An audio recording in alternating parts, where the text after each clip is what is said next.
purpose of reaching out to other people. It could just be one person, it could just be two persons, it could just be 10 persons, but you are making impact. Thank you very much. God bless you. Pastor Victor, I just wanted to know if you have another 30 minutes, we can look into a little bit of that. If you have another, I'm happy. I don't have any issue at the moment. Okay. So, like you said, because while listening to you, I just said, just speak now. You see, we have to be careful because what happens is what is going on in your life can actually push you to take the wrong decision. And also when you are a child of God, especially when you think that, okay, you believe in your dreams, because when you are gifted with the dreams, because like oh, whenever I dream, it happens. This is a strategy that the kingdom of darkness can use to also mislead you, because it happened to me. That is why the Lord wants us to have the spirit of discernment, because I want to start with how I met that lady. Yeah, how I met that lady, because it's so important that you should understand that the devil can design a plan that you are not aware of. And then you go thinking that, oh, this is the plan of God. Meanwhile, you did not actually pray over it, in order to do. And like I always say to people that sometimes we don't have time to hear the answer of God, because we just want what we want. Can I put it that way? Instead of actually waiting to receive the answer, we just like, I've already prayed, God want that, and I'm doing it. So I would say that was a bit my case, because when you are in a domestic abuse relationship, when you actually live in a difficult condition. So I'm just gonna quickly go around it. So when I was with my partner at that time, and this is a sister who has already kicked my belly when I was pregnant. Yeah. So but nothing was done to her because I did not report her to the police, nothing. And actually, her brother and her, we met like a coincidence at the airport. So I was traveling to Africa. I was traveling with the children, the children of, that mean her nephew, and then so we met at the airport. That was here in the UK. We met at the airport, and it was just like a coincidence. So I was about to take the same flight with the sister, but he was not traveling with her, so he just came to help her. So we met like like a coincidence. I would say that we spent like 2 or 3 years without seeing each other. So it was just like a coincidence. And then the sister, now she engaged into battle, so she became violent towards me, and she held my hair, she pulled my hair at the this hairstyle that we women we like doing. It was actually the police that came, the security that came, and then stopped the things to carry on. It was a difficult time because this happened in front of the children, and it was at the airport. And this is a lady that God wanted to expose, because she has been violent to me while I was pregnant, and God wanted, for me thinking back, God wanted to expose her to the world, because at that time when she kicked my belly while I was pregnant, she was just like, "What are you going to do? You don't have paper, you have nothing." So of course I had no paper at the time, and then even to cross my mind that I could seek for help, like help outside, because I was actually pregnant and being traumatized by another woman. It was so difficult, and her father and the father of the baby was there, but he wasn't doing anything, because they said, actually, oh, family will remain and marriage can end. So that was the national anthem in that family. So I'm just gonna say to any woman that it's difficult, because when you are new to a country, you think, oh, how am I going to do this? You are actually struggling in relationship. This is a man that actually brought you here, but the family is actually making you to feel uncomfortable. But there's nothing you can do, because when you travel, you leave your parent there, you come here, you think, oh, I'm going to see my husband, we are going to have lovely relationship. But unfortunately, this is not what is happening. So I actually lean to God, because I couldn't say that I'll go and see my mother and my father. There's no way to go and see mother and father. No way to see mother and father. So I had to actually just, you know, open my New Testament. I remember at the time I had a New Testament. Hi Bridget. So I was just like having a New Testament that I would pray. So I just prayed to God that, Father Lord, you know, you have allowed me to travel to come here, and now look at what I'm going through. So it was just kind of difficult. But what happened at the airport for me was just like God trying to expose my sister-in-law to the eyes of the public. And then the police asked me, do you want to press charges? I said, I don't want to press charges because I spent 2 years of my life not seeing this lady, and I really do not want to see her, because pressing charge and going to court with her will make me to just be anxious every day that I will see her. I know the drama and trauma that she has already caused me, so I don't want to see her. I told the police that there's no need for me to actually carry on with this.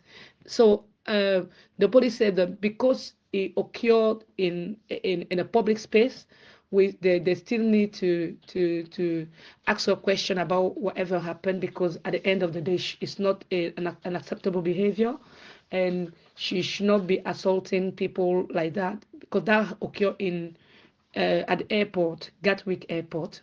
So then they said to me, Madam, you have to travel. So they allowed me to travel. They said you can travel, but she's not going to travel. I was just like, okay.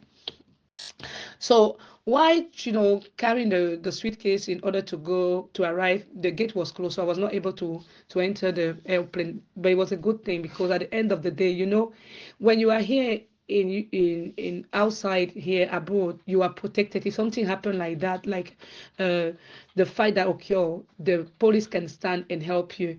But thinking back now, because I missed that plane, I missed that flight anyway, I was a bit sad. But thinking back, if I have traveled and arrived back home there, they will know how there's no police to protect you. You know how back home is anyway. So that was the changing point of my life, because while she was hurting me, she was just telling me that uh, uh, she would harm me, she would do more than that. She was just saying painful word. Life is your life is, but she was saying, I don't even want to repeat all those words anyways. So I just said to myself, my life is in danger. So really, I said to myself that day from the airport, I'm not going back home. I need to move out of this country. So I moved out and I moved out and I went to Belgium. So from there, I decided to fly. So I said to myself, no, I need to run away. If I have wings, I would just fly like a dove. But because I had no wings, I needed to find a way. So I just kind of bought a ticket to travel to go to Belgium. So I traveled to Belgium, and I just said to myself, my God, this is gonna be a new change, because traveling with children that you need to look after, not just you. So at the time, I was just like, I needed to go to Africa definitely, because at the time I had a lot of health problem. But at the time when we went to hospital, I went to hospital. They were not able to see. They were just like, there's nothing clinically, we, um, you know, they ran the blood test, they ran everything. There was nothing. They said, but we cannot give you any medication, because, clinically we have not been able to find what you're suffering for. So, like family, they will be like, oh, come, come, come, come, So I needed to travel. So when I arrived in Belgium, I decided to travel again. So from Belgium, I traveled, but I didn't travel on the same day, another day. So I traveled, went to Africa. It is when I arrived in Africa that my family said, oh, we have to go to village to do this, to do that, because this family of yours, they are into cults, they are doing idolatry, all those things. So we also have to go and tell the ancestor to bring us some power to protect you. You see, when you don't know nothing, you don't know nothing. So this is why the Bible is so good to tell us that you are making the mistake of your parent again. This is no way to find a protection. But at the time, because I was being led, by my family, my mother and everything, I don't want anybody to kill you, or we have to do something about it. Anyway, like they will do, sometimes they will say that you have to perform some little offering, like they will tell you, give a goat, you give this, you give that to the ancestor, all those kind of things. Let me tell you, I've been through that. Anyway, when I came back to the village, I slept. As I was sleeping, that's when I had a dream. I had a dream, and in my dream, it was just like get up from your bed and then look through the window and speak to the woman that is outside. So I got up, looked, opened the window, like I just obeyed those instructions. I woke up, spoke to the woman that was outside, and I said, "Can I see you?" And then, "Can I come and see you?" She said, "Yes." I just went down because the house was I was upstairs, so I went down. I met her, and then that is how the drama started. That was the spiritual mother. So she now said to me, "Oh, you are the child that I've been seeing. This, you are the child that I've been seeing. Oh, how are you?" She started talking to me. And, let me tell you, this woman will sing the word of God. He will sing everything. She'll say to me, "You know what? Reality, I've been seeing you, and then, oh, I thank God for bringing you into my life." And at the end of the day, she started talking about everything like she was there. She actually told me about the fight that I had. Imagine somebody being in Africa telling you about the fight that you had in UK, telling you everything. I was just like, "Hey, God, how can this be possible?" She said that, "But I work with God at the same time. I work with the herbs because God has given us power, the knowledge to know all these things." So she kind of phrased it very well. I said, "Mama, right now, I need God, but really, I don't have money anymore because I went to the village. The family said to do this, I did it. Now you're telling me all this." She said, "No worries. I will look after you. Just all I need you to do is just to say that you will pay the money after, and then I'll do what I need to do because truly speaking, you cannot go back like that." This is how my life started. So um I remember one day I shared this testimony. One day the lady said, "Well, where was your Holy Spirit? Why did you not realize that?" I want to say to people that I left from a fight at the airport, fleeing with my children, coming to the account to see my family, doing all those tradition thing in in the village. Now I'm actually with this woman. You know, it's just like, where is the time for fasting and praying? Where is the time? And then I was just like running for my life. I forgot to mention that when my sister-in-law pulled my hair, the back of my hair, she actually damaged the scalp of the back of my head. Till today, it doesn't really grow like it used to. So it was just like too much in 1 minute, like too much in a little space of time. But I actually agreed. I said, "Okay, you can do what you need to do." What you think is that people go and find help in the man's hands or woman's hand. Let me put it that way. But this is a wrong place to go and find, because thinking back now, I'm just like, that was too much. Thinking that you flee and you go and then somebody will rescue you from the hand of those people who are actually bewitching me, and kind of skip a lot of things. But I would say that it was too much, because even before I gave birth to the children, I had found voodoo stuff in my belonging while I was sitting here in the UK. So for me, when I explained to my parents back home, they were like, "Oh, we have somebody who is going to challenge all the power of those people." Instead of me to think that only God can challenge those power. It's true, I burned those things 1 month before giving birth, but at the same time, it was too much for me at my young age to be like, what is going on in my life? What is happening? I needed a bit of maturity. And, I was just a kid anyway. So I can't blame myself, but at the same time, it was hard. But thinking back now, I'm just like, I needed somebody that truly believed in God to tell me that with God, everything is possible. With God, you can overcome it. With God, you can do it. You don't have to seek that type of help, because this help now led me into captivity for 12 years. 12 years of my life. Okay, so this woman came. She actually arranged all those washed me with. She said, "Oh, uh, the God of your ancestor will be with you. Blah, blah, blah, blah, blah, blah, blah. She also bought some drink, and she said, you boil this one, you will drink. You use this one, you will bath. And those people that cannot reach you, blah, blah, blah, blah. You believe in all those craps. May Lord forgive me. Anyway, going back to the story, I went back to Belgium with, and then needed to find a job to pay for my rent with the children. Everything was just hard, but the Lord kept opening doors, because I was still praying. So I was just praying. I was just always like, God, I am sorry for everything, but I need to live in this country. I need to look after those children and all that. You need to help me. So I actually did a training, finished my training, started working, looking after the children. Yeah, and at the same time, the man that was actually here, he took me to court. It was so hard, because I didn't know actually at the beginning that when you take a child from another country to another country, you are now going to go to high court, because this is not anymore.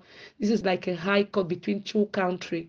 So one day I just was at work, and then I received a call that, oh, the police came to my house. They want to see me. So came back from work. So I've seen that, oh, really, this is the letter, because they said that I committed an offense by taking the children from one country to another country without the permission of the father. I was just like, God, that was serious. Anyway, I need to also highlight that while I was in Belgium, I made my mother to come. So she traveled from Africa to come to Belgium, and she was just like, you can't go back to England, because that man was going to kill you. No, I don't want to lose my child. So my mother was in Belgium now. So we're kind of there. And I was hoping to have a support, but it kind of things changed after. And anyway, it was so difficult to be in the court and then all this, but the Lord showed his power again, because actually I was able to show to the court that I traveled from the airport to another country because I had to flee and save my life. Because what happened at the airport, it happened in the eyes of the public. And this woman was ready to kill me if people were not there. So for me going to my house, yeah, was too risky for me. So I just decided to move from one country to go to another country to have peace. You see, because the persecution was not coming directly from the man, but from the sister-in-law. So, and the man was not saying nothing. So I just explained myself, and the Holy Spirit spoke also on my behalf. And, things kind of works.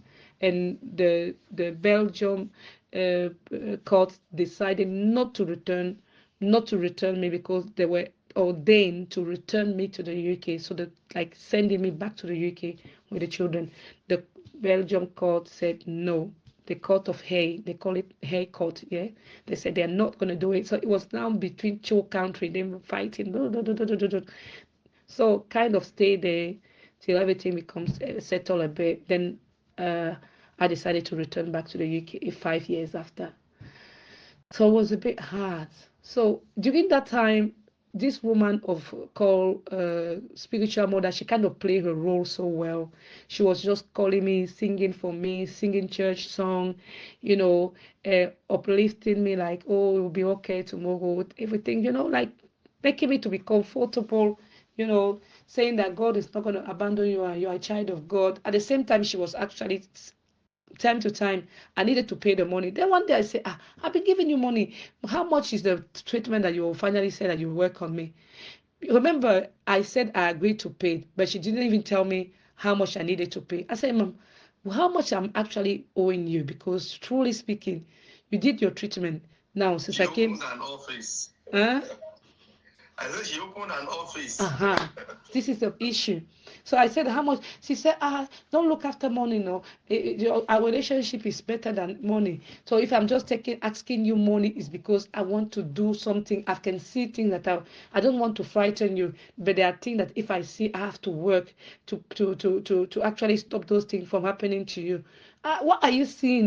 So it's no point to tell you, because at the end of the day, it's better you focus on, and looking after those children. It's not everything that I see that I should talk. All I need you to do is that just give me money. I'll do what I need to work.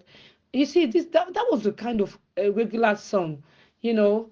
I was just like, every month I needed to give her money. Every month I needed to give her money. I was just like, this is too much, you know. And it was just like the service that she was giving me. I was actually paying her for like how much. There was no amount of money, no amount of money, but every month the money was going. And even the month that I was saying that I will not give anything, I end up giving.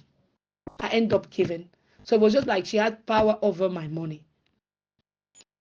So anyway, I carry on just praying, and I was just like saying to myself, you know what? Um, as long as God keep blessing me with life, it's no problem. So I was just like carry on, carry on, carry on. Now I returned. I had a dream where the Lord said to me, return to England. I just said, okay, fine. So I said, okay, fine, I will return to England. I came back to England here. And I decided not to be scared, because before I used to be so scared. Then I called him. I said, come. I called him himself. I said, I want to see you. I said, look, I'm not running away anymore, because I don't think I've done anything to run away. And I prayed the Lord to do my battle. So I'm not running away. Children are there. If you want to see them, you can see them. But it's going to be with condition, because actually the court has also decided that if he wanted to see the children, it's going to be happening in a place where the social worker will be there, those kind of place where the visit is monitored. So that is how I came back. I just said, no, I'm not scared anymore. The Lord said, go back, don't be scared. And before I came back also, I discovered so many things that my mother was doing that was not right.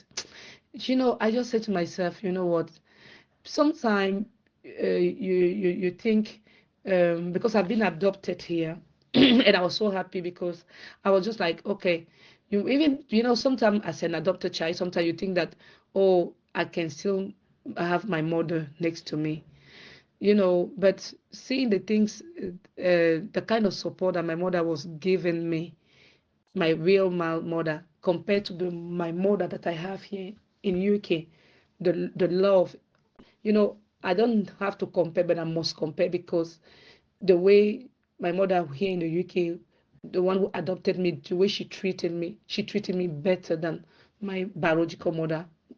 Those 5 years that I spent there was next to my mother. I didn't receive the support.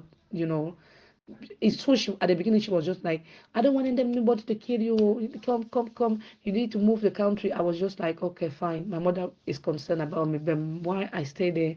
I saw other faces, and I was just like, truly speaking, it was too much.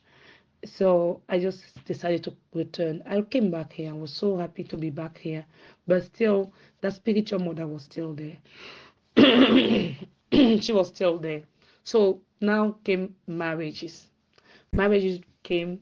When marriage came, it was one of my best friend that we used to go to school together. And then when it just asked me hand of marriage, I was just like, you know what? After what I've been through is too much. I'd rather just stay like that, just look after my kid. Anyway, then I said, okay, fine. It was just like giving a bit of persistence. I said, hold on. I will speak to you. I'll come back to you.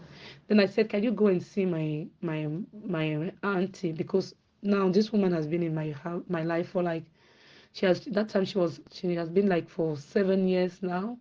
So I said, just go and see my auntie, and then she will tell me what she think about you. So I now sent him to see my spiritual mother. He went, and then my spiritual mother said, oh, fine. This is the man for you. This is the man that I've told you that he was looking after you. He was looking, yes. I'm actually happy with this. Why are you saying no? I said, because my spirit said no. She said, oh, no, you can go on ahead. Don't worry. Okay. Went through down the, went through now to organize the marriage, everything. During that time, I also have one of my brother that called and said, You know what? Have you spoken to your man so that you can actually marry in church?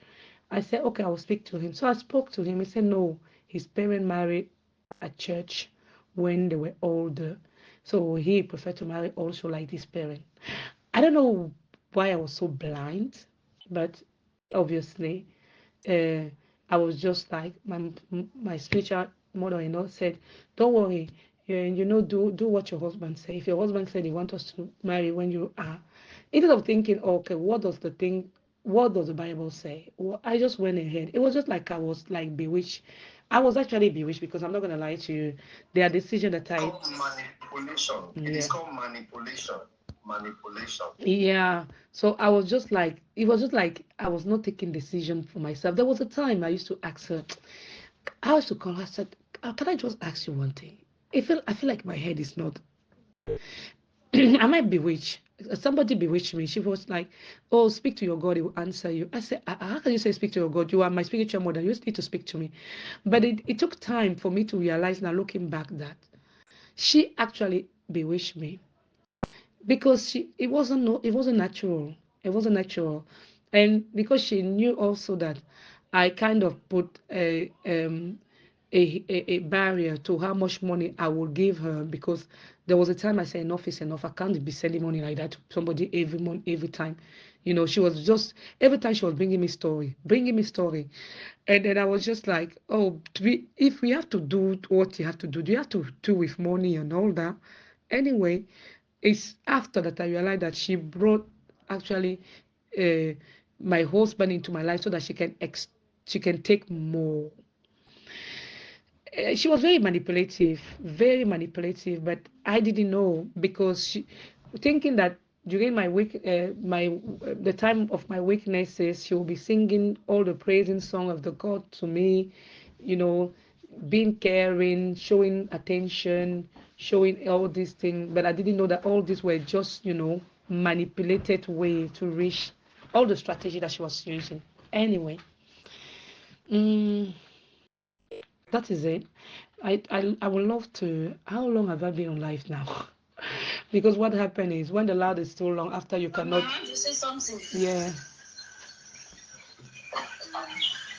Yes, Bridget. The testimony moved me. I was so encouraged. Thank God for that. I'm learned. I learned one thing for that. Thank God. Mother, wait your mommy should do one for you. Then I wait your godmother should do one, because now only your mommy should place him in successful life. I am mommy. Every year mommy they manipulate to bed. So far you serve God now. May God will open your eye one day in a soul. They have become mother. A son and mother will get out, wish you know. And every pray good thing. They are praying pray back for you. They are more than every pray back for you.